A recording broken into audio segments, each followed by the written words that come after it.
Zen student quoted an old Buddhist poem to his teacher, which says, "The voices of torrents are from one great tongue. The lines of the hills are the pure body of Buddha." "Isn't that right?" he said to the teacher. "It is," said the teacher, "but it's a pity to say so."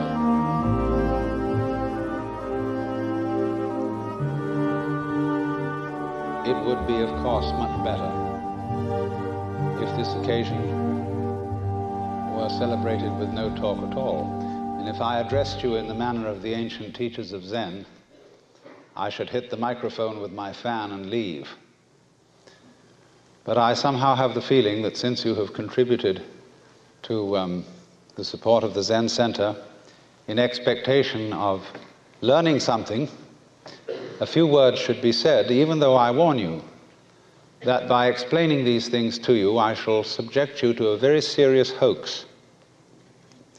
Because if I allow you to leave here this evening under the impression that you understand something about Zen, you will have missed the point entirely. Because Zen is a way of life, a state of being that is not possible to embrace in any concept whatsoever. So that any concepts, any ideas, any words that I shall put across to you this evening will have as their object showing you the limitations of words and of thinking. Now then, if one must try to say something about what Zen is, and I want to do this by way of introduction, I must make it emphatic that Zen, in its essence, is not a doctrine. There's nothing you're supposed to believe in. And it's not a philosophy in our sense, that is to say, a set of ideas, an intellectual net in which one tries to catch the fish of reality. Actually, the fish of reality is more like water. It always slips through the net, and in water, you know, when you get into it, there's nothing to hang on to. All this universe is like water. It is fluid, it is transient, it is changing. And when you're thrown into the water after being accustomed to living on the dry land, and you're not used to the idea of swimming, you try to stand on the water, you try to catch hold of it, and as a result you drown. And the only way to survive in the water, and this refers particularly to the waters of modern philosophical confusion, where God is dead, metaphysical propositions are meaningless, and there's really nothing to hang on to, because we're all just falling apart. And the only thing to do under those circumstances is to learn how to swim. And to swim, you relax.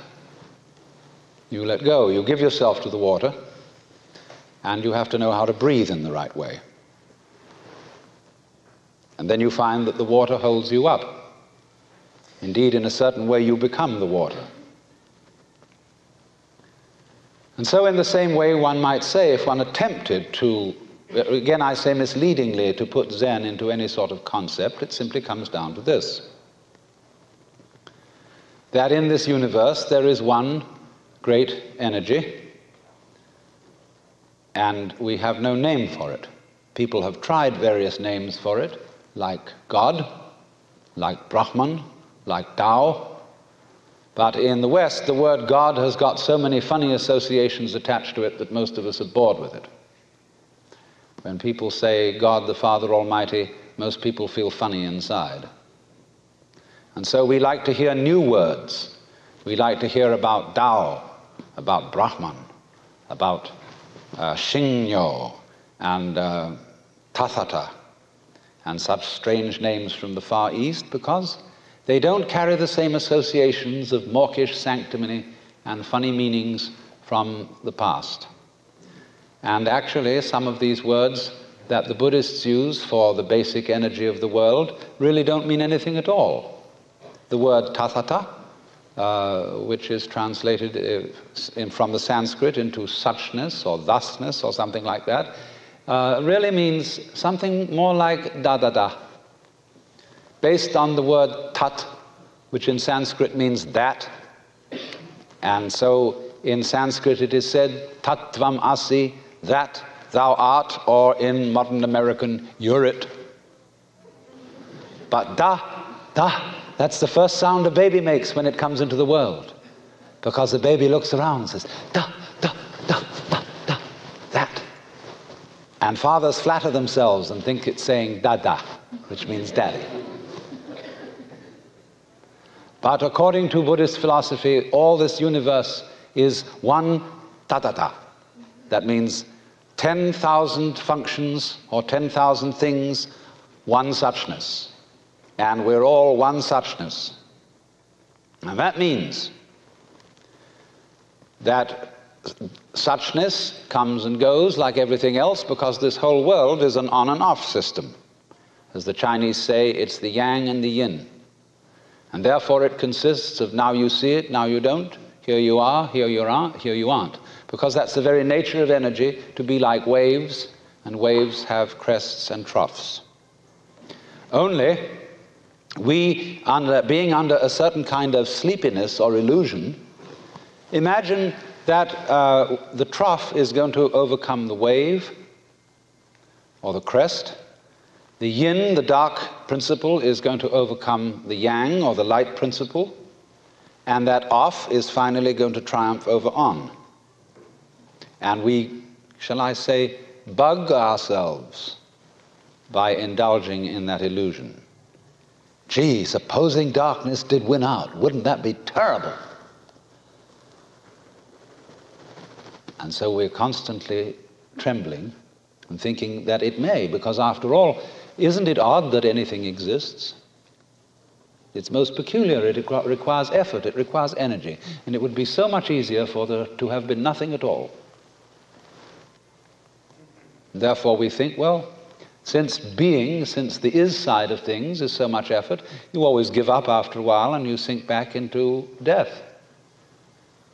But death is just the other face of energy, and it's the rest, the not being anything around, that produces something around, just in the same way that you can't have solid without space, or space without solid.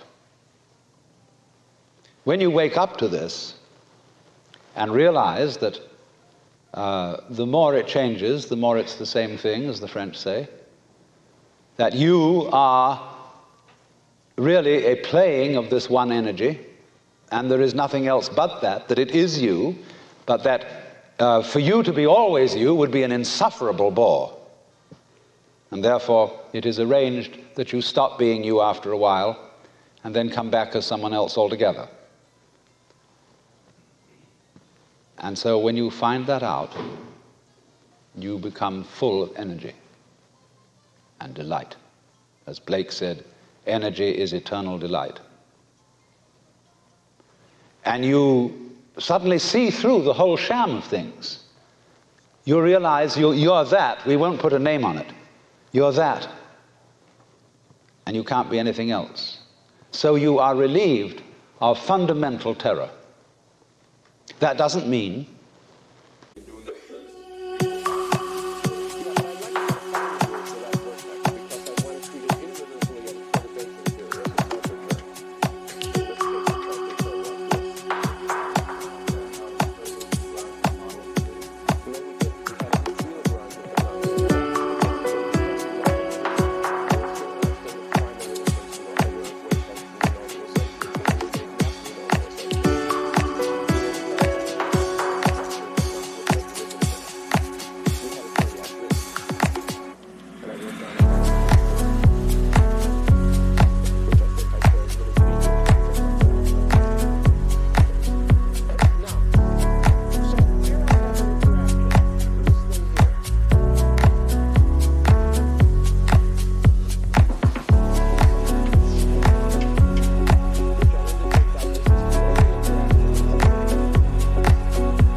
equals V3 2 pi to the 4th of P1 plus P2 times the propagator I over P1 squared